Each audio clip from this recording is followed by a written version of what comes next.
దేవునికి ఇవ్వడం ద్వారా ఆ సారెపాతు విధవరాలు సమృద్ధిని పొందుకుంది. ఒక్కొక్కసారి మనం అనుకుంటాం మన దగ్గర లేదు, దేవునికి మనం ఏమిస్తాం, ఎంత లోకానుసారమైన ఆలోచన అండి.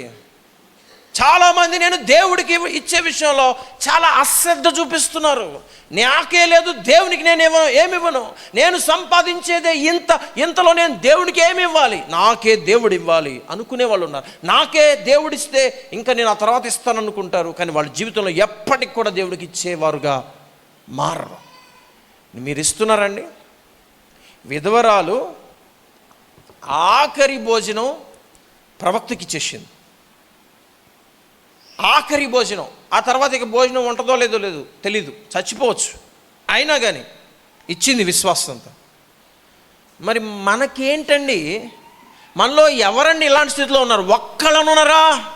సారెపాతు విధవరాలు ఆ విధవరాలు ఉండి ఒక్కనొక్క కుమారుడికి పెట్టాల్సిన ఆహారం కూడా ప్రవక్తకు పెట్టేసి చచ్చిపోవడానికి కూడా సిద్ధపడింది. పోతే పోయాను అనుకుంటుంది. కానీ ఆ ప్రవక్త మాటను ఏమాత్రం ఆమె అగౌరవపరచకుండా ఆయన ఆకలి తీర్చిందండి. మరి మనం ఏం చేస్తున్నాం? సమస్తము దేవుడు ఇస్తున్నాడు.